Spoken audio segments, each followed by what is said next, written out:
The coldest nights aren't just filled with icy winds and falling snow. They bring forth the unknown.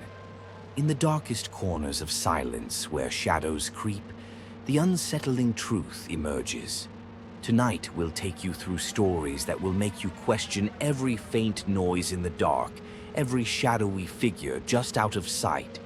Prepare to be haunted by what you can't see, yet know is there. The shadow beyond the fence. It was a day like any other, or at least that's what it seemed at first. I was 12 years old, living in a quiet, suburban neighborhood where nothing out of the ordinary ever happened.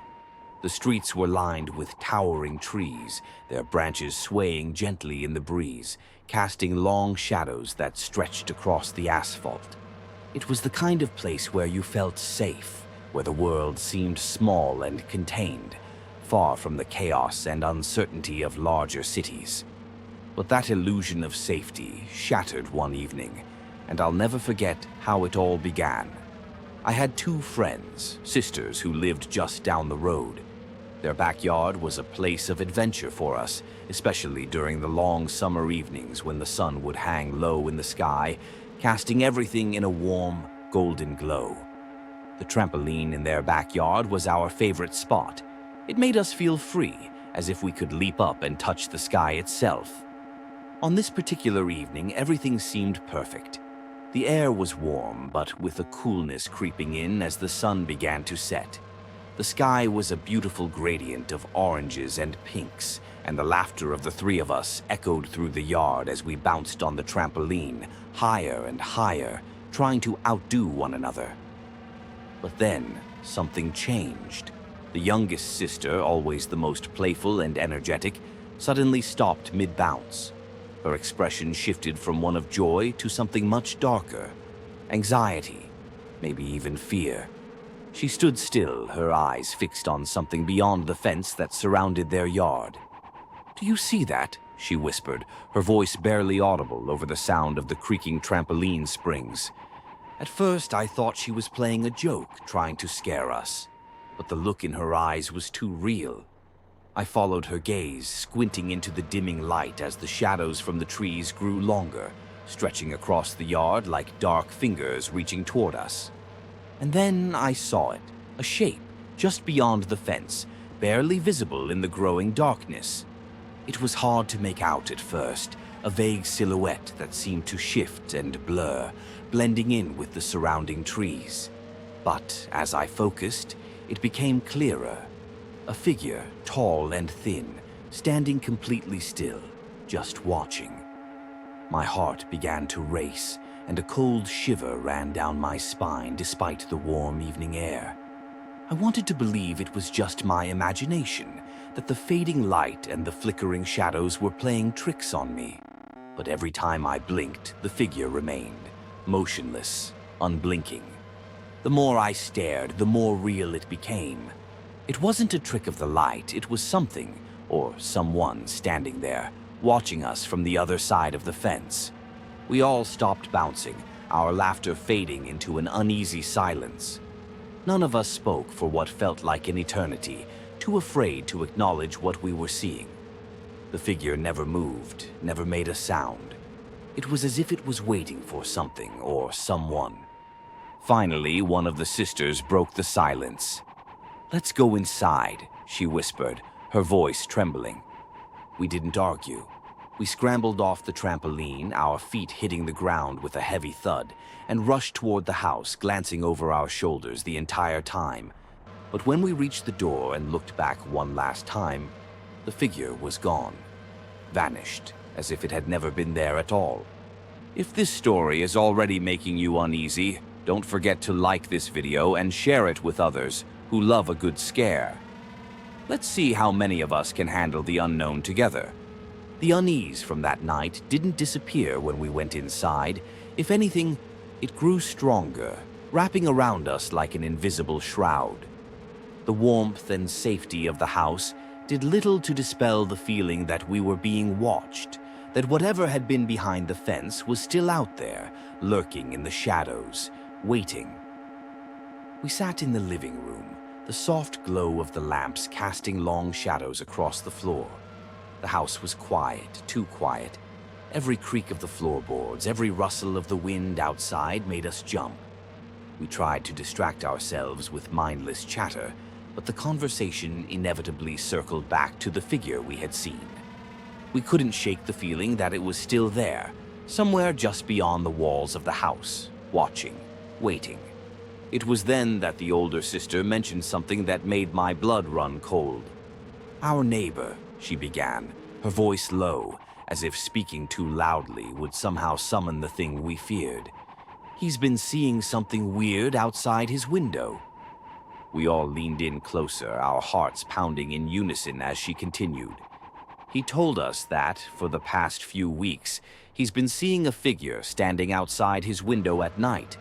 At first, he thought it was just someone walking by, maybe a neighbor out for a late-night stroll. But then, it kept happening. Every night, like clockwork, he would see the same figure, tall, thin, just standing there, watching him." She paused, glancing toward the window as if she expected to see the figure standing there now. "He said he tried to confront it once. He grabbed a flashlight and rushed outside, but when he got there, nothing. The figure was gone. No footprints, no sign that anyone had been there at all." I felt a chill run down my spine as I listened. It sounded all too familiar. The figure by the fence, the way it had vanished without a trace. Was it the same thing? Had it been watching more than just us? The conversation lulled and we sat in silence for a moment, the weight of the story hanging heavy in the air. But then, just as I was beginning to think we were safe inside the house, it happened. Tap, tap, tap. The sound was soft, almost imperceptible at first. It could have been anything, a tree branch brushing against the window, the house settling in the cool night air. But then it came again. Tap, tap, tap. Louder this time, more deliberate. We all turned toward the window, our breaths catching in our throats.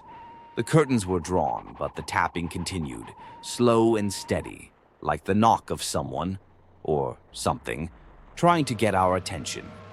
"Do you think—" One of the sisters started to speak, but her words trailed off, too afraid to finish the thought. I didn't want to look. I didn't want to see what was on the other side of the window, but I couldn't stop myself. Slowly, cautiously, I moved toward the curtain, my heart pounding so loudly I was sure the others could hear it. I reached out, my hand trembling, and pulled the curtain aside. There was nothing there. The yard outside was empty, bathed in the soft glow of the street lights. No figures, no shadows, nothing. But the tapping continued, as if it was coming from inside the house itself. Have you ever experienced something like this? Let us know in the comments below, and don't forget to share your own spooky encounters. We're all in this together.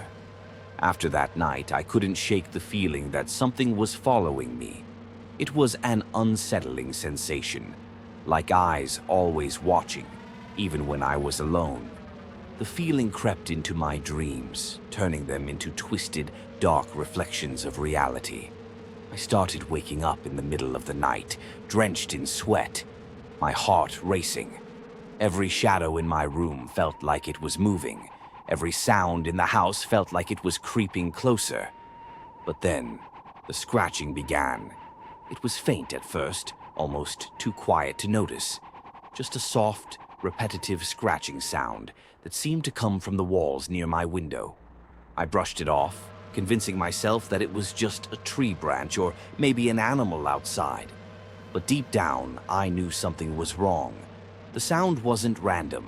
It was deliberate. Night after night, the scratching grew louder. It started just after midnight, always at the same time, as if whatever was making the noise was waiting for the house to fall silent before it made its move. I tried to ignore it, but the sound was relentless.